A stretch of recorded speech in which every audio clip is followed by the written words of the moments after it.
Padre, gracias, Padre Yahweh, te damos por este tiempo, por la oportunidad que nos das llegar hasta este tiempo, hasta esta temporada. Gracias porque eres tú quien trae la alegría y el gozo, Padre Yahweh, a nuestras vidas, a nuestros corazones. Gracias, Padre Yahweh, que nos has llamado y que hemos sido convidados, Padre Yahweh, también a este tiempo para las bodas del Cordero. Que cada uno de nosotros, Padre, podamos asegurar que nuestros nombres estén inscritos en el libro de la vida. Ayúdanos a poder permanecer como pueblo, como unidos, como en unidad, en Ejad, Padre Yahweh, todos y cada uno de nosotros. Que nuestro deleite y que nuestra prioridad sea ser el hacedores de tu palabra, de tus mandamientos.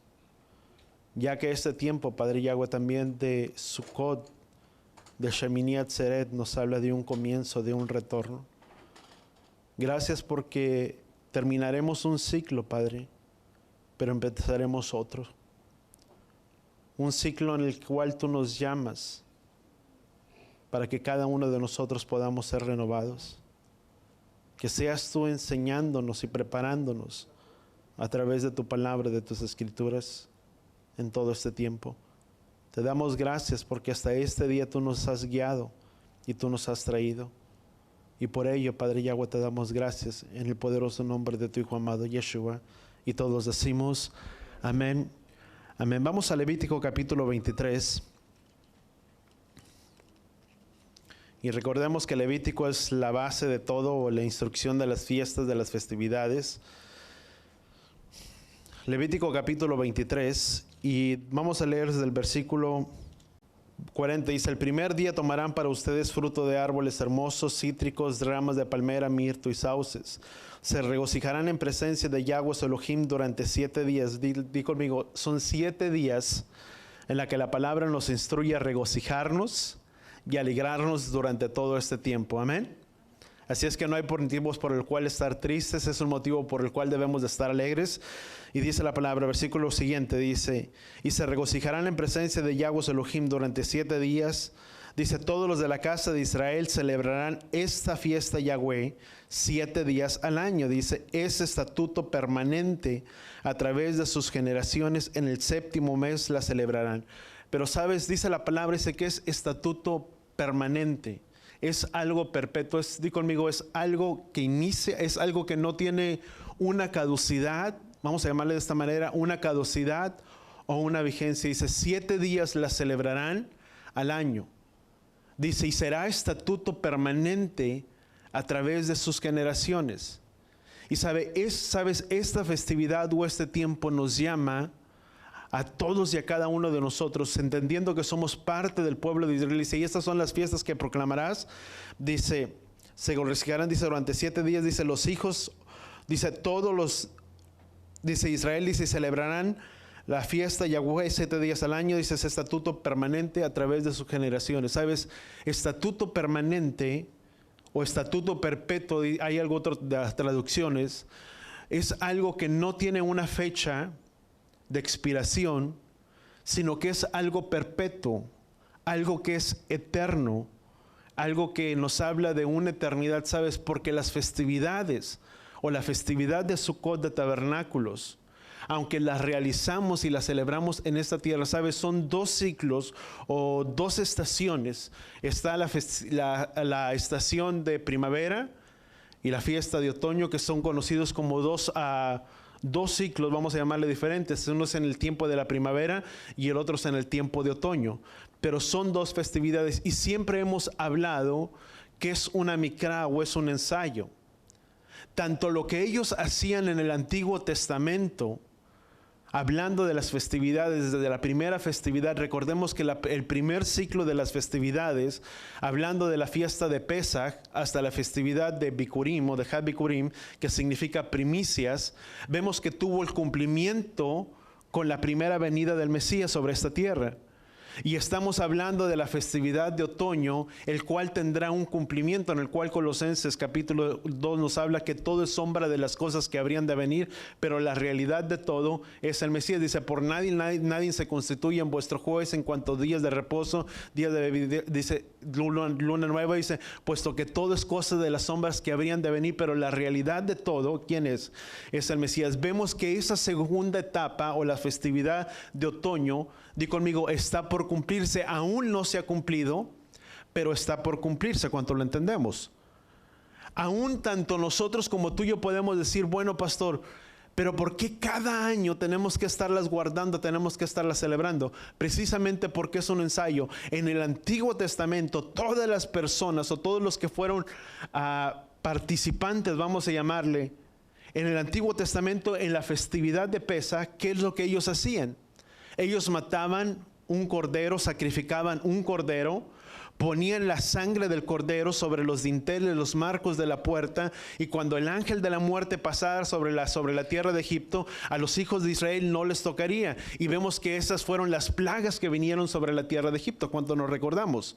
Cuando Yahweh liberó al pueblo de Israel, todo lo que ellos estaban haciendo en una manera, podríamos decir que era un ensayo o era una micra de las cosas venideras. ¿Cuánto lo entendemos?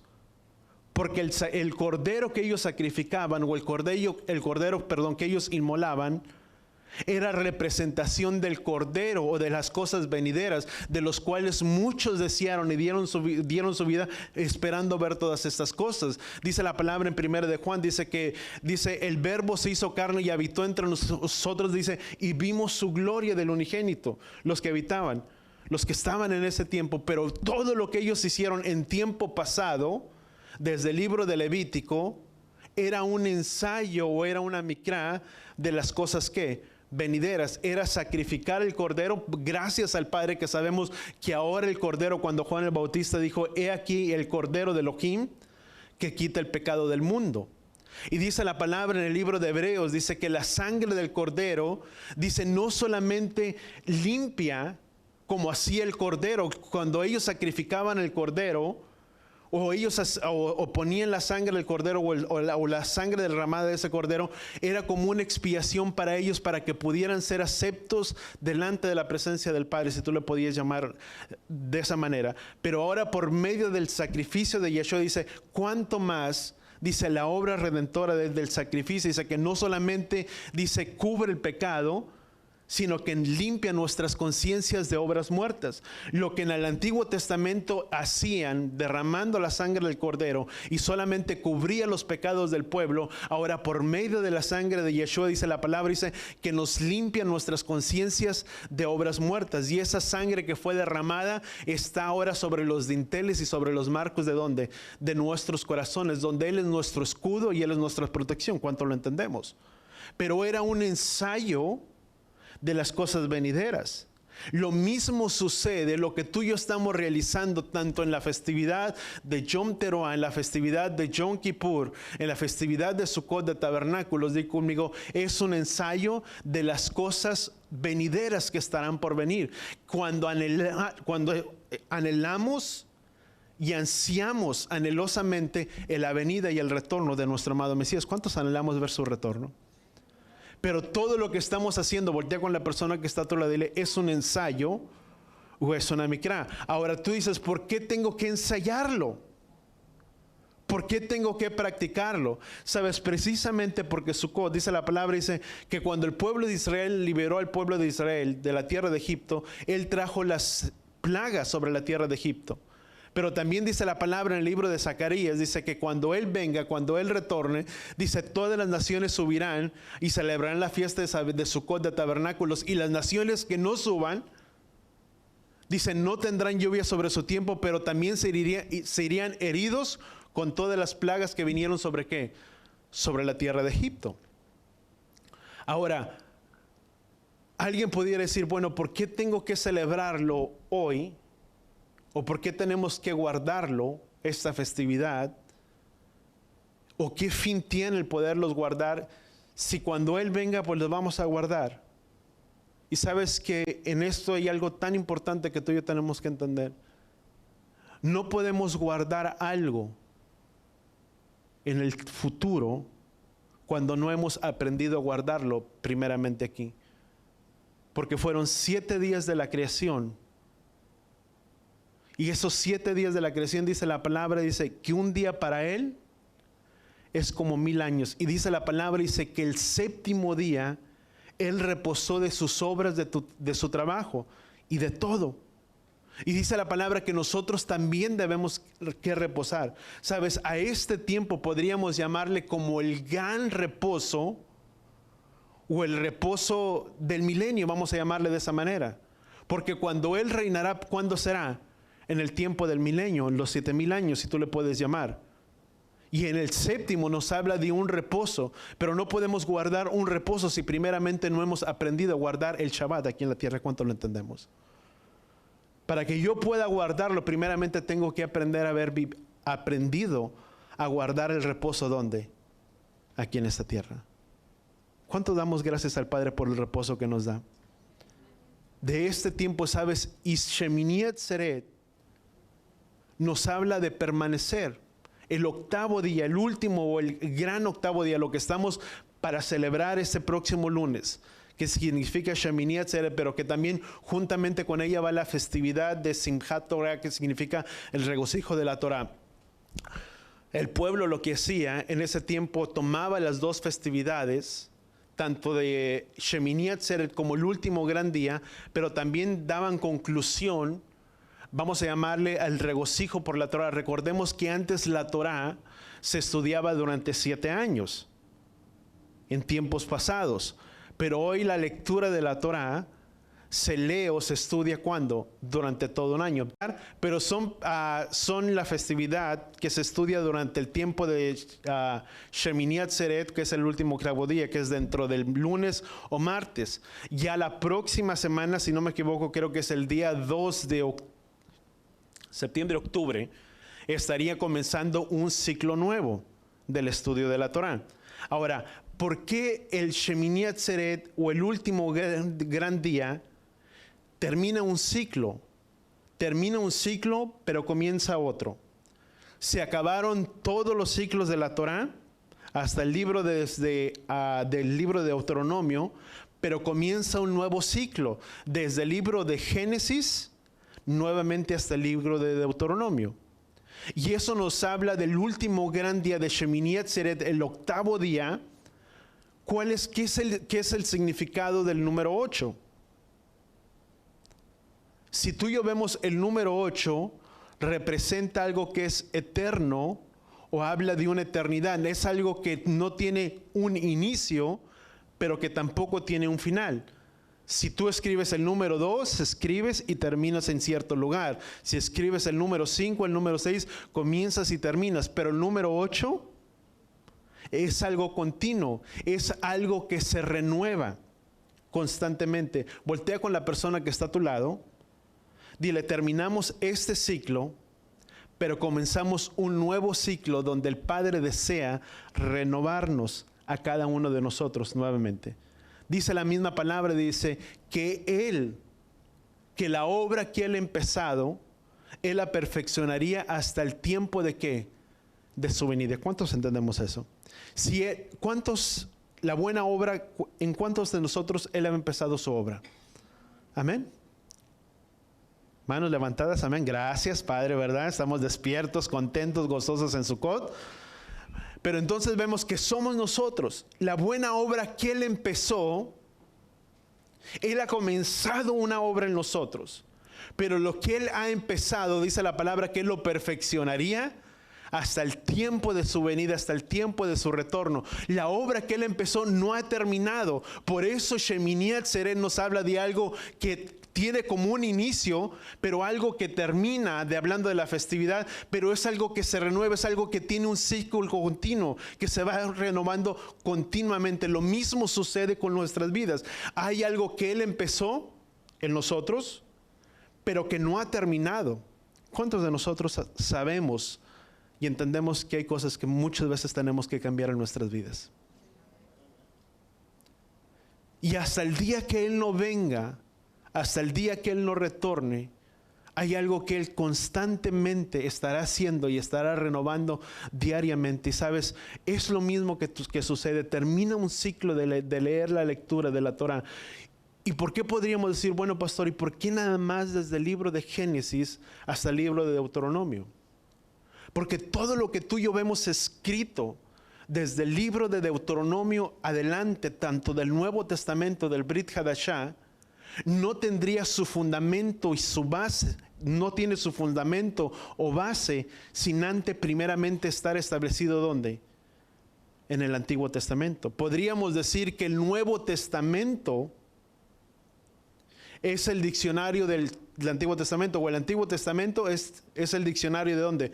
Del Nuevo Testamento. Nada de lo que esté escrito en el Nuevo fue escrito nada más porque sí, hay una base o un trasfondo escrito ¿desde dónde? Desde el Antiguo Testamento. El cómo podernos relacionar los unos con los otros tiene su fundamento desde los principios que el pueblo, que Yahweh dio para el pueblo de Israel. Citas donde tú y yo encontramos desde el inicio de las Escrituras, de la Torah, del libro de Génesis, tanto hasta el libro de Deuteronomio. Cuando Yeshua dijo un nuevo mandamiento les doy, no es que era nuevo, ya existía, cuanto lo entendemos. El amar al prójimo y está establecido en base en la Torah, en las Escrituras. Nuestras relaciones, cómo amar al prójimo, cómo amar a Elohim. Éxodo, tanto el libro de Deuteronomio, cómo reverenciarlo, cómo adorarlo. Todo tiene su base ¿dónde? En el Antiguo Testamento. Tanto el sacrificio del Mesías que sucedió en el Antiguo Testamento es en base a las Escrituras del Antiguo Testamento. Porque todo lo que tú y yo vemos en el Antiguo Testamento es como si fuera un cuadro venidero de las cosas futuras. Cuando el Padre dio para que Moisés construyera el tabernáculo, le dijo a Moisés, Moisés, construye este tabernáculo o este Mishkan, dice, conforme al modelo que yo te mostré. La palabra dice que en el final de los tiempos descendería, ¿qué cosa? La nueva Jerusalén, ¿de dónde? Del cielo. Es algo que ya estaba hecho o provisto y que Yahweh le dice a Moisés, haz conforme al modelo del tabernáculo que yo te mostré. No es algo que el Padre se sacó en ese momento y dijo, así será el tabernáculo. Es algo que ya estaba. Dice la misma palabra, dice que Él revela el fin o el final de las cosas por medio del principio. Si tú y yo queremos conocer el fin de las cosas, tenemos que echar base o mano de lo que es el principio de las primeras cosas. ¿Cuánto lo entendemos? Por medio del pecado, ¿qué sucedió? Un ejemplo de ello. Cuando Yahweh formó a Adán, dice la palabra, dice que lo creó conforme a su imagen y su semejanza. Pero por medio de la desobediencia de Adán y de Eva, dice la palabra que fueron sacados ¿de dónde? Del paraíso del Edén. Pero en el tiempo final, por la obediencia a los mandamientos, dice que tendríamos derecho al árbol de la vida. Apocalipsis. Se perdió en el principio, pero en el final de los tiempos Él lo restaurará por medio de ¿qué? De la obediencia. Dice que por medio del primer Adán, dice, todos nacimos con una naturaleza pecaminosa. Pero dice la palabra que tuvo que venir un segundo Adán, que es la imagen de Yeshua, para que juntamente con Él fuéramos ¿qué? Vivificados. Por medio del primer Adán entró el pecado ¿a dónde? A la tierra, pero por medio del segundo Adán dice la palabra que tú y yo somos vivificados. Por lo tanto, dice la palabra, dice que Él revela el fin a través del principio. ¿Y a dónde tenemos que echar mano para poder entender las cosas venideras? Al principio de todas las cosas, donde Yahweh lo instituyó y donde Yahweh lo estableció, donde tanto en el libro de Levítico como en el libro de Deuteronomio 16 y Levítico capítulo 23. ¿Cuánto estamos entendiendo? Eso es lo que nos habla. Entonces, no solamente son 7 fiestas, 2 estaciones, Shemini Atzeret o el octavo día o el último gran día, 7 días. El número 7 nos habla, di conmigo, de perfección. 8 o el número 8 nos habla de algo infinito o de algo que es eterno, que nos habla de una eternidad, que es algo continuidad, algo que se renueva. Un capítulo nuevo. ¿Cuántos queremos iniciar un capítulo nuevo en nuestras vidas? Voltea con la persona que está a tu lado y dile, es tiempo de dejar las cosas del pasado en el pasado. Y el Padre ahora nos llama a renovarnos y empezar un capítulo nuevo y una nueva historia en nuestras vidas. ¿Cuánto lo entendemos? ¿Cuánto damos gracias al Padre por ello? Porque Él desea renovarnos. Él desea cambiar nuestras vidas. Vemos entonces, habla de un capítulo nuevo, pero en nuestras vidas no solamente es un ciclo de la Torá, termina, comienza, pero vemos que son 7 días de la creación. Bueno, primeramente vamos en orden. ¿Cuántos días son panes sin levadura? Di conmigo, todo lo que Yahweh hace es perfecto. Recordemos que 7 nos habla, di conmigo, de una perfección. 7 días de panes sin levadura. 7 días en los que escudriñamos nuestras vidas, nuestros corazones, y sacamos todo el pecado. Dice la palabra, Pablo dice, por tanto, dice celebrar, dice la fiesta de los panes sin levadura, dice no con panes de malicia, sino de verdad y de sinceridad. Nos habla de sacar la malicia de nuestras vidas. Termina la festividad o los 7 días de panes sin levadura. ¿Cuántos días son o cuántas semanas hasta Shavuot? Dice, contarás 7 semanas. 7 días de panes sin levadura, 7 semanas desde Bikurim o de primicias hasta la festividad de Shavuot. 7 fiestas que Yahweh estableció. 7 los brazos de la menorá, si tú le quieres llamar, que el Padre instituyó 7 brazos.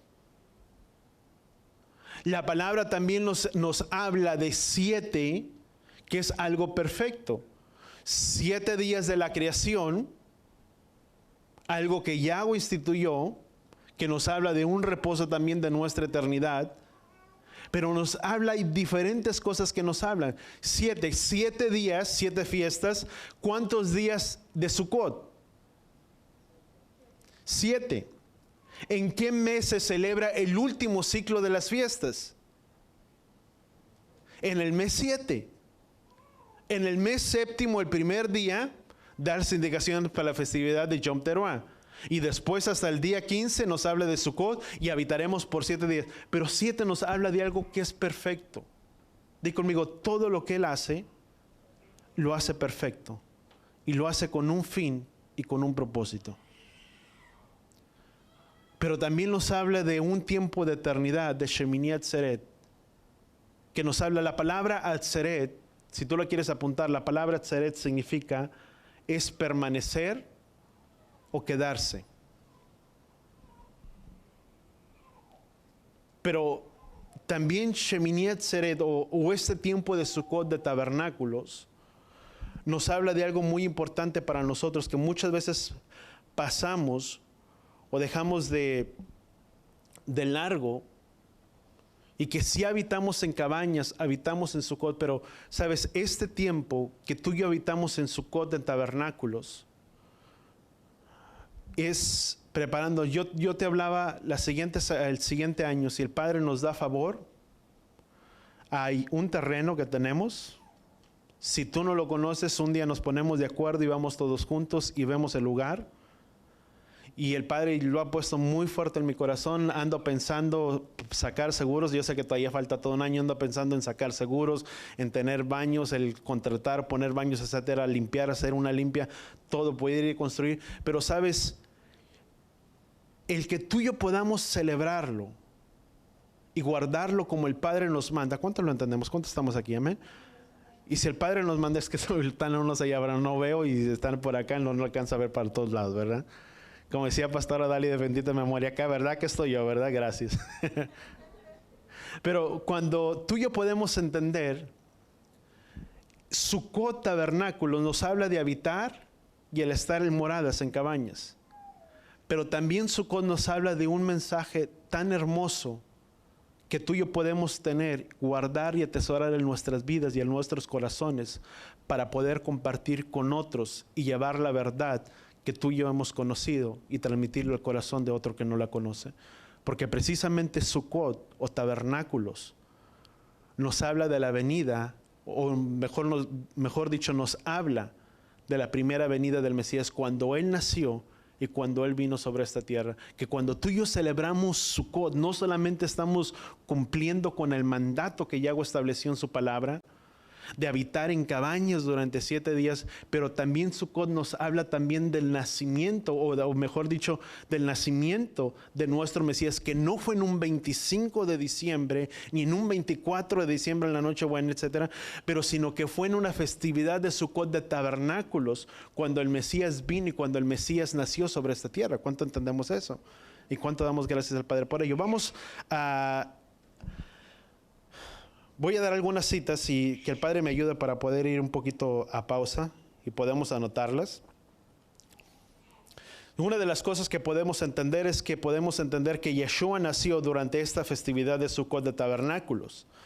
De hecho, podríamos entender que Yeshua nació el día 15 del mes de Tishri, que es cuando se celebra la festividad de tabernáculos o de Sukkot en cabañas, conforme al calendario hebreo, que cae precisamente durante el mes de septiembre y durante el mes de octubre, durante el mes de septiembre y octubre. Siempre el mes de Tishri, o el séptimo mes, siempre tendrá entre ese tiempo, entre septiembre y el mes de octubre. Por eso es que no hay como algo específico cuando tú y yo podemos. A veces podemos celebrar tal vez Sukkot ya terminando el mes de septiembre o un poquito a mediados del mes de septiembre, pero es cuando tiene el inicio, es entre el mes de septiembre y entre el mes de octubre, conforme el calendario tradicional. Con ello en mente o con ello en base podemos tener algunas evidencias o sacar algunas conclusiones cuando vino a nacer Yeshua, porque muchas veces podemos decir, bueno, es que con exactitud no se sabe cuándo nació Yeshua, pero sí podemos tener base a ello, a todo lo que está escrito y echando a mano a todos los documentos que la misma palabra nos proporciona. Vamos al libro de Lucas capítulo 1, ¿sí? Lucas capítulo 1, versículo 5.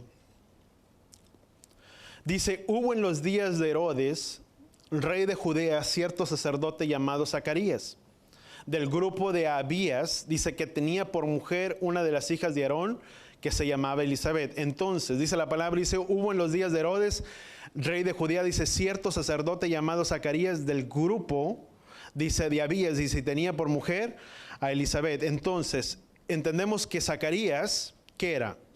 Era un sacerdote de la línea ¿de dónde provenía? ¿De qué línea? De la línea, di conmigo, de Abías.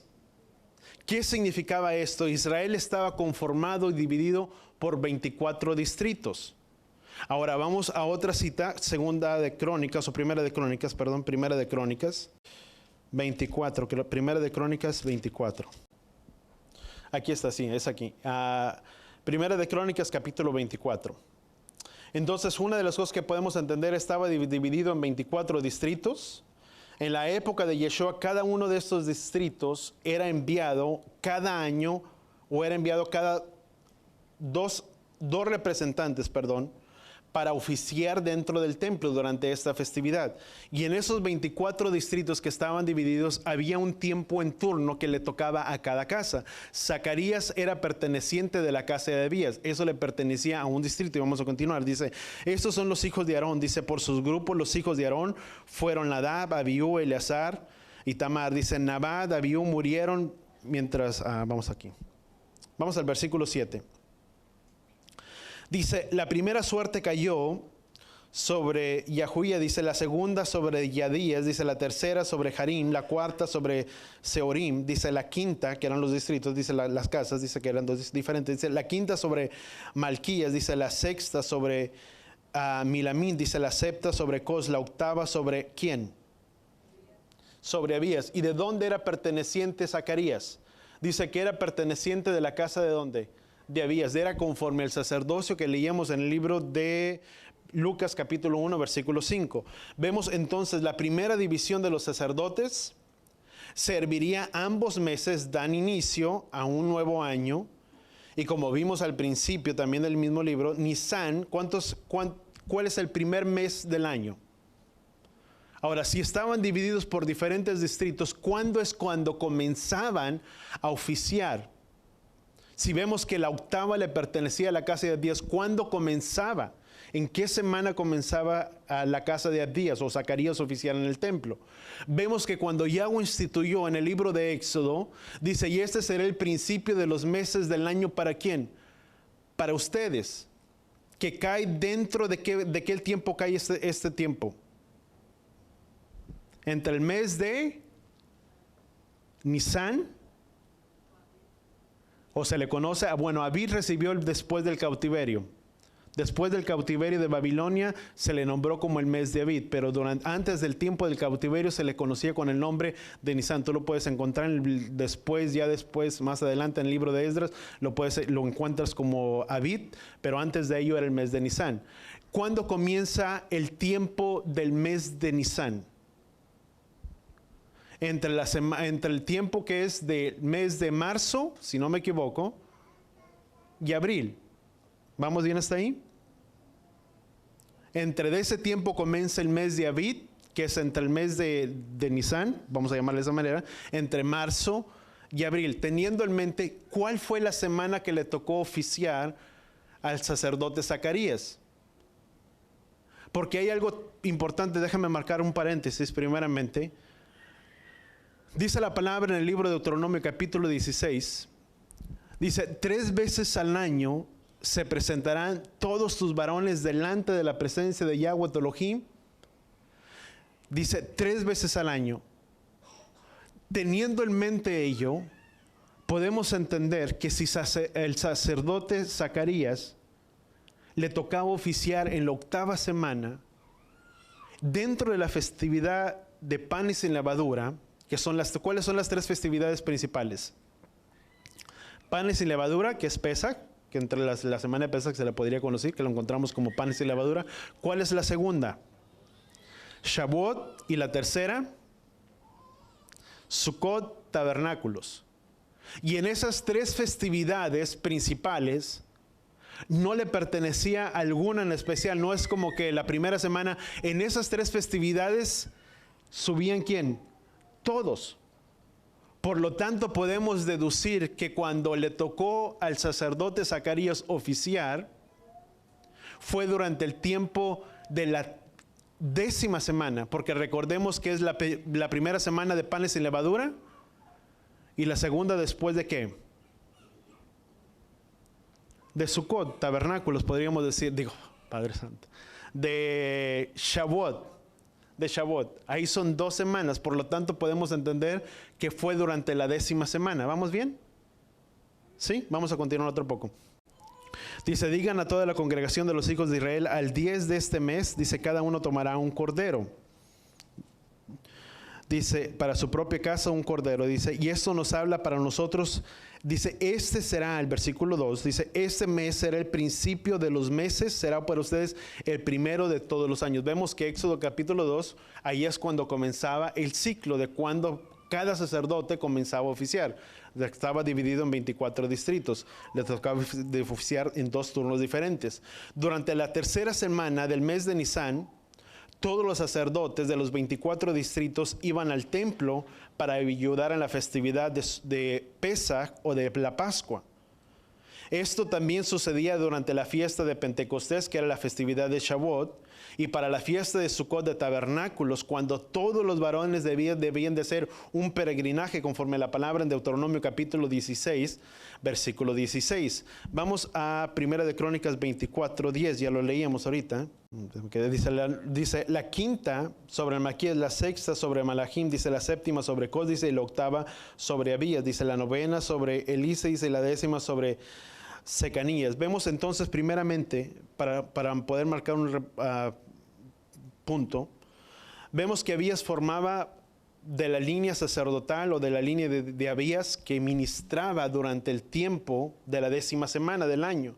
Y debemos tener presentes que las semanas de la Pascua o de Pesach, Shavuot no se contaban, ya que todos los sacerdotes debían de ir a Jerusalén a celebrar estas 10 festividades principales. Lucas capítulo 1, versículo 9.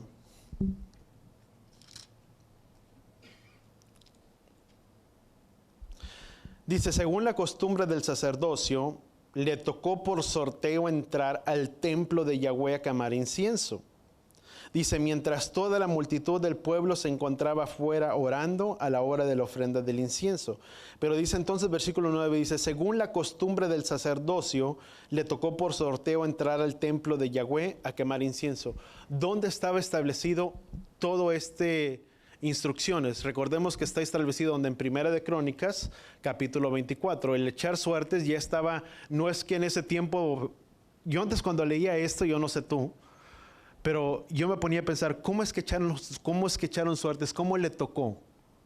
Porque nuestra mentalidad, o sea, puede ser un volado o puede ser algo, pero en nuestra ignorancia, porque no teníamos el entendimiento, la revelación de buscar en las cosas pasadas, donde la misma palabra dice que Él revela el fin por el principio, donde tú y yo podemos enterarnos por qué es que estaban ministrando. No es que se echaron suertes en ese momento, sino que era conforme a lo ya establecido en el libro de Primera de Crónicas, capítulo 24, que la 8ª semana le tocaba a la casa de Abdías. Y dice, versículo 9, dice, según la costumbre del sacerdocio, le tocó el sorteo por entrar al templo de Yahweh a quemar incienso. Vemos que Zacarías estaba quemando incienso, y esto se hacía en la cámara del templo, conocida también como el lugar santo. Cuando los sacerdotes quemaban el incienso que representaba, dice la palabra, Salmo capítulo 141. Salmo 141, y vamos a leer versículo 2. Dice, sea pues puesta mi oración delante de ti, dice, como incienso, el alzar de mis manos, dice, como la ofrenda de la tarde. Y dice la palabra, dice que Zacarías, dice, que encontraba en el templo, o en el lugar santo, quemando el incienso. Apocalipsis 8, versículo 3 al 4, también nos habla que las oraciones, vamos a rapidito, a Revelaciones 8, 3 al 4. Dice, otro ángel vino y se paró ante el altar, dice, con un incensario de oro, dice, y se le dio mucho incienso, dice, para que lo añadiera, dice, a las oraciones de todos los santos, dice, sobre el altar de oro que estaba delante del trono. Dice, la mano que subió humo e incienso, dice, y de la mano del ángel subió de ante Elohim el humo del incienso, dice, con las oraciones de los santos. Dice la palabra que nuestras oraciones son como ese incienso que sube de la presencia de ¿quién? Delante del Padre.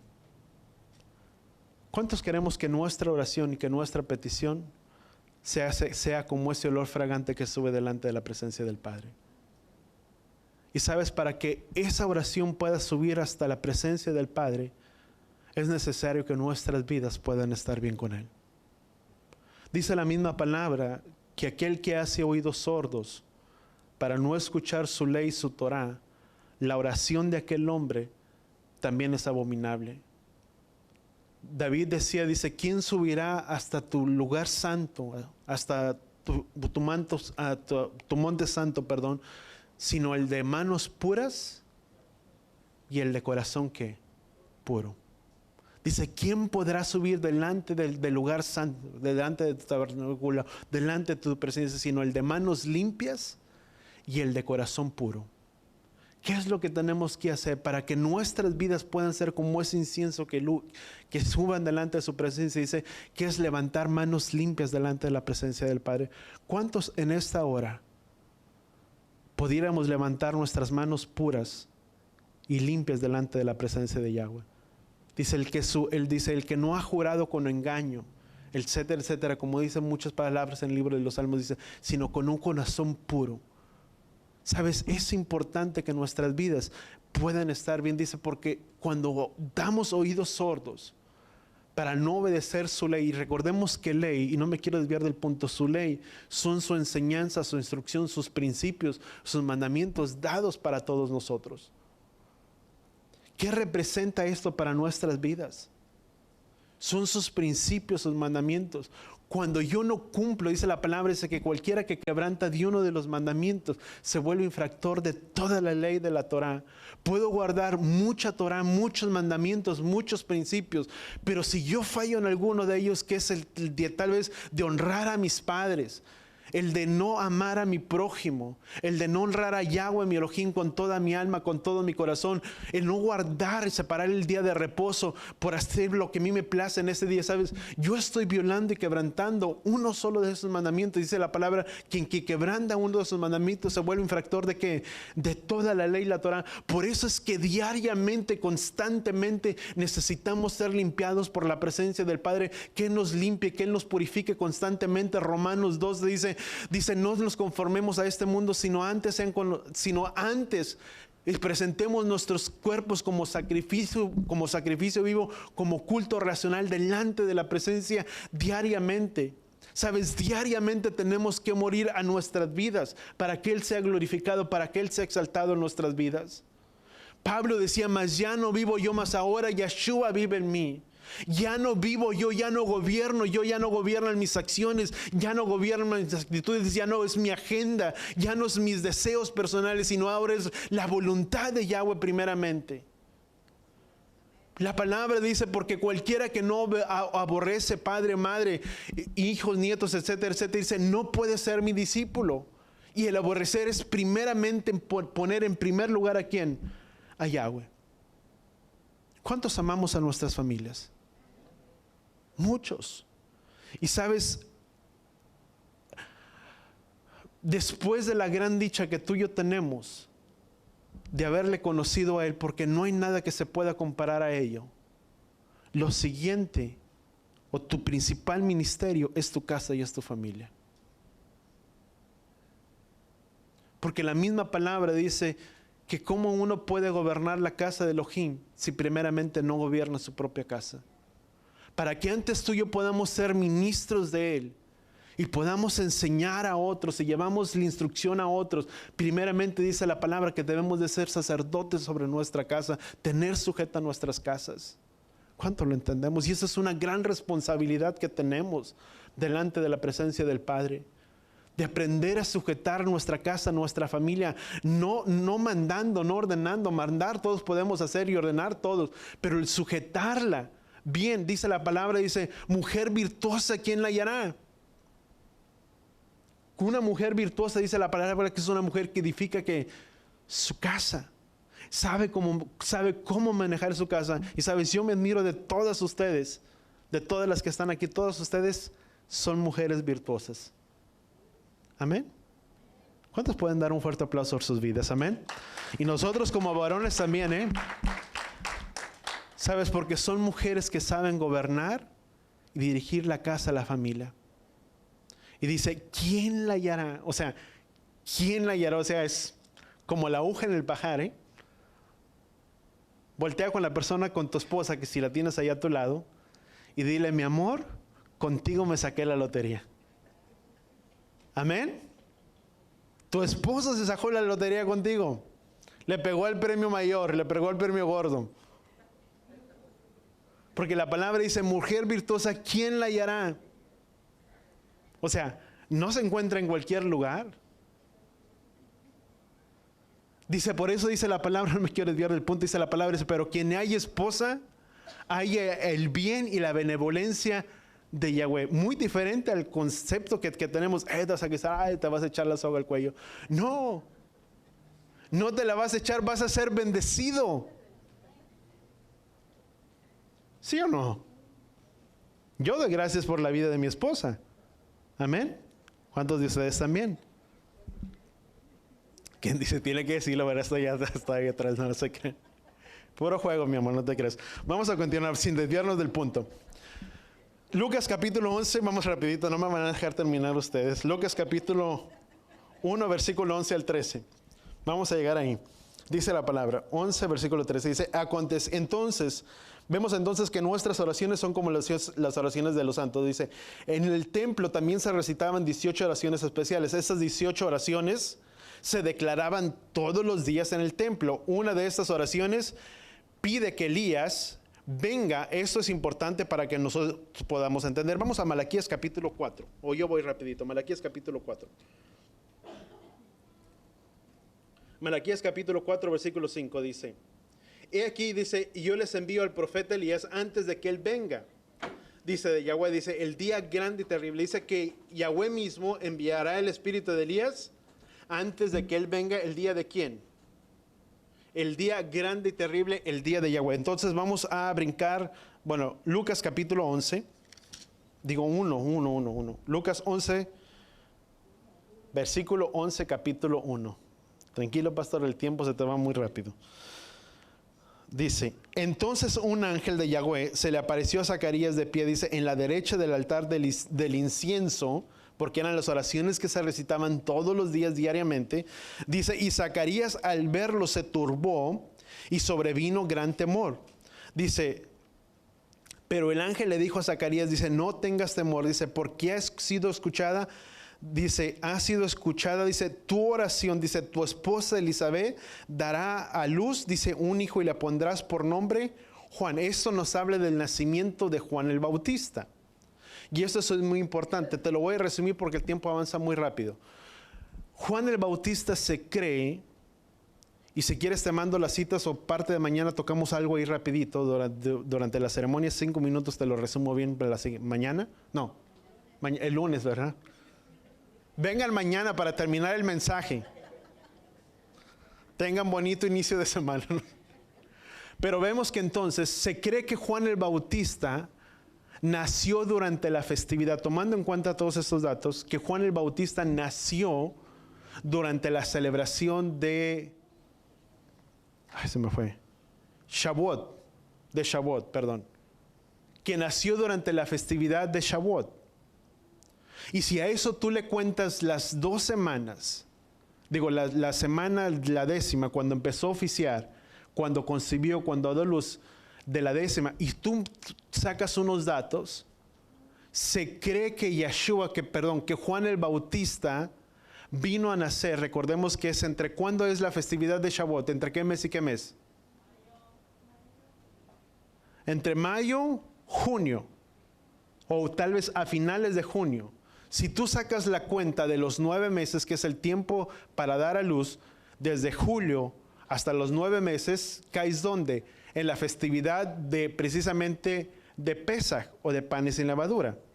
Cuando Yeshua vino, digo, cuando Juan el Bautista que nació, pero dice la palabra, dice que después cuando vino a Elizabeth, a María, dice que cuando hizo el saludo, la salutación, dice que el bebé saltó. Y si a eso le sumas los 6 meses cuando fue el saludo, después de ese tiempo, y le calculas los 9, para no hacerte la historia muy larga, y te lo termino de resumir con citas la siguiente, este lunes, cuando nos reunamos, no mañana.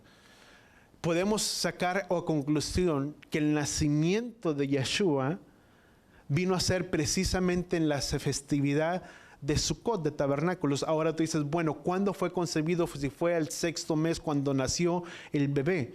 Eso nos habla en la festividad de las luces, lo que tú y yo conocemos como Hanukkah, la fiesta de las luces. Es en el tiempo en el que el Mesías vino a ser concebido. 9 meses después llegamos hasta la festividad de ¿quién? De tabernáculos. Por eso aún dentro de la festividad de Hanukkah podríamos entender que no es algo como si fuera Navidad, sino que podríamos entender que podríamos ser algo como representativo, que fue cuando el Mesías vino a ser concebido y nació en una festividad de Sukkot, de tabernáculos, el día que 15 de Tishri. Por eso dice la palabra, dice que cuando todos subían, Deuteronomio capítulo 16, subían en gran manera a las festividades, que en las 3 principales, dice que no se encontró lugar para ¿quién? Para ellos, puesto que era una festividad tan grande, si fue precisamente cuando Yeshua vino a nacer. Dice la palabra que estaba envuelto en un pesebre, en pañales. Sabes, los pañales también en los tiempos antiguos se utilizaban para encender las antorchas de la festividad de Sukkot. Es algo como un dato por ahí que yo una vez lo leí y que podíamos tomarlo como un dato, como algo tan interesante. Ahora, qué importante, yo te hablaba, es importante que tú y yo lo entendamos, ¿sabes?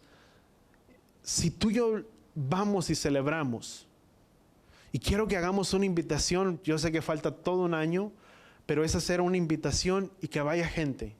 Invitar gente, familiares, vecinos, etcétera, etcétera.